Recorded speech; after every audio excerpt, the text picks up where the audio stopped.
Pour fêter la Sainte Famille, la liturgie de l'Église nous propose de méditer le récit évangélique de la fuite en Égypte. Ce qui frappe dans ce récit, en tout cas ce qui me frappe, m'interpelle, c'est la sérénité avec laquelle ces jeunes époux vivent l'événement de cette épreuve, de ce changement subi par rapport à ce qu'ils avaient sans doute planifié pour leur famille. Ce n'est quand même pas rien ce qui leur arrive quand on se remet dans le contexte.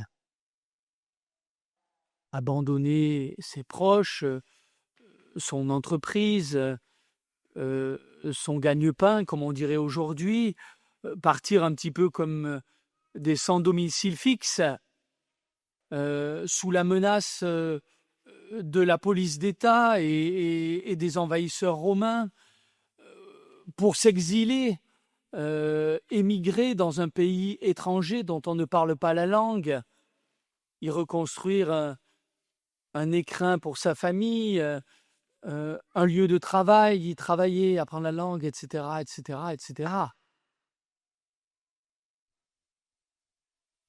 Joseph est silencieux en parole, mais comme d'habitude, éloquent par sa foi et son obéissance.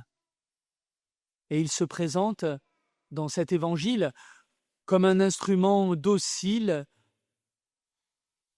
entre les mains du Père des cieux par lequel il peut agir sur terre en faveur de son Fils, Jésus. Marie, dans ce passage, est aussi très discrète. Elle n'est même pas nommée par son nom, mais seulement citée en tant que la mère du nouveau-né.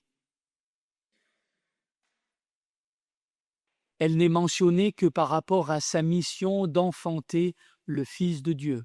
C'est sa mission qu'il a définie.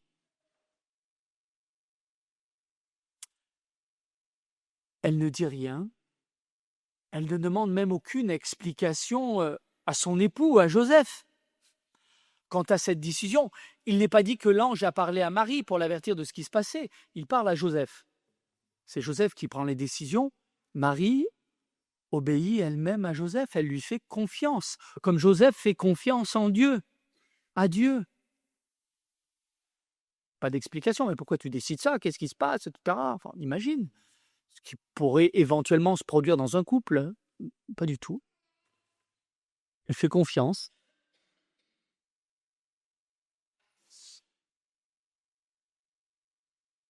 Quant à l'enfant, il est au centre de la scène, objet de la bienveillance, de la protection de ses parents, et lui aussi totalement obéissant, dépendant de ses parents.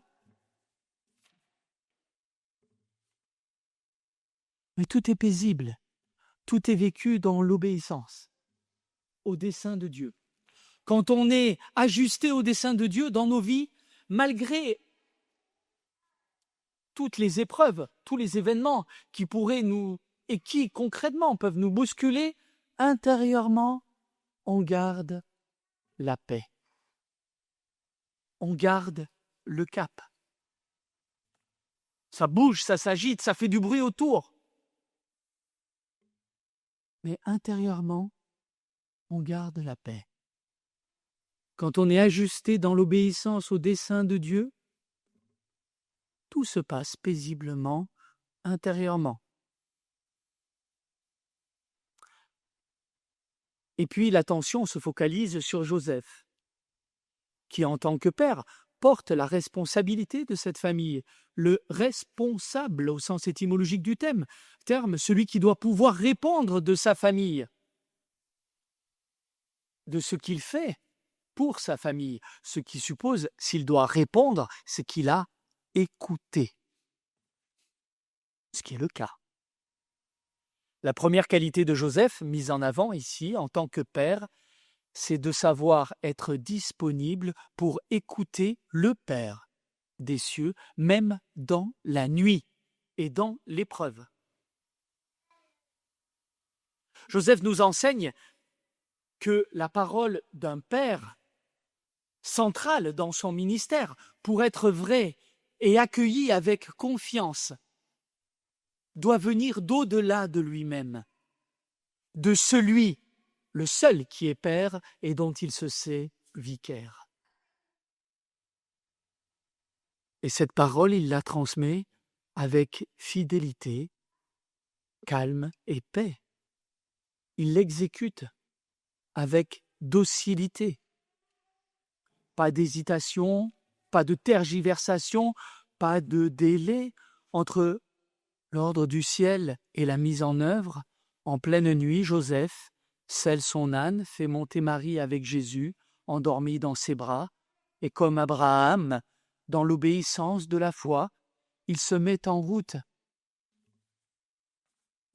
pour une destinée quasi inconnue, plus exactement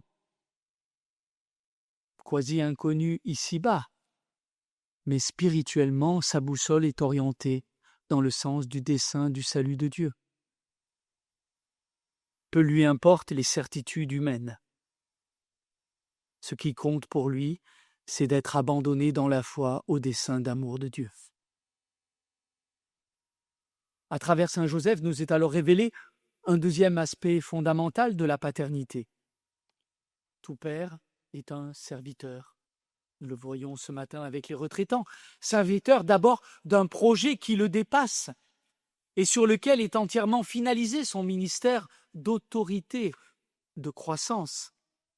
L'autorité de Joseph, elle est tout entière de service. En ce sens-là, elle n'est pas un pouvoir. À l'image du Christ époux, il donne sa vie pour son épouse et leur enfant. Saint Joseph est grand par l'esprit. Il est grand par sa foi et sa paternité, parce qu'il écoute la voix du Dieu vivant.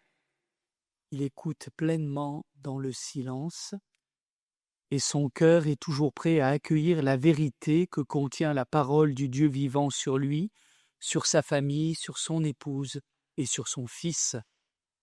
Il se met à l'écoute du dessein de Dieu sur sa famille, il communie par la pensée et la volonté à la volonté de Dieu, à ce dessein d'amour de Dieu, ce qui signifie obéir, et il se met au service de la réalisation de ce dessein de Dieu.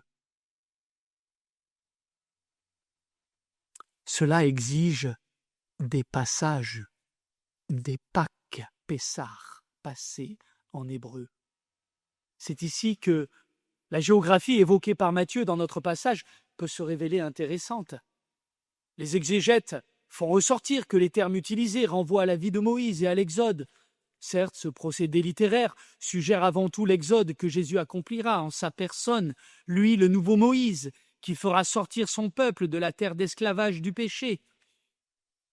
Mais cela souligne aussi que toutes les familles, à la suite de la Sainte Famille, ont à parcourir ici-bas leur propre itinéraire pascal.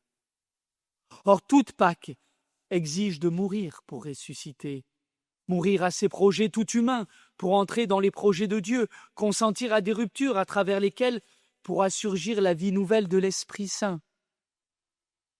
Tout cela en vue de quoi?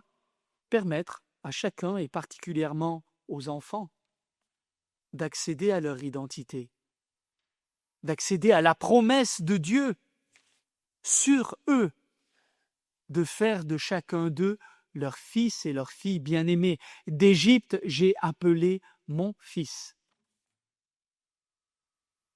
Rappelez-vous, comme nous le disions ce matin, quand les Hébreux sont en Égypte, ils sont les Hébreux, ils ne sont pas les fils d'Israël. C'est après la sortie d'Égypte, après leur Pâques, et tout au long du désert, des 40 années, ils recevront la filiation comme un don, et ils en feront l'apprentissage. Le mariage est une alliance à trois, qui suppose de la part des époux qu'ils demeurent attentifs aux imprévus de Dieu et lui fassent suffisamment confiance pour s'engager à sa suite sur des chemins inconnus qui les conduiront avec leur enfant en la terre de la promesse.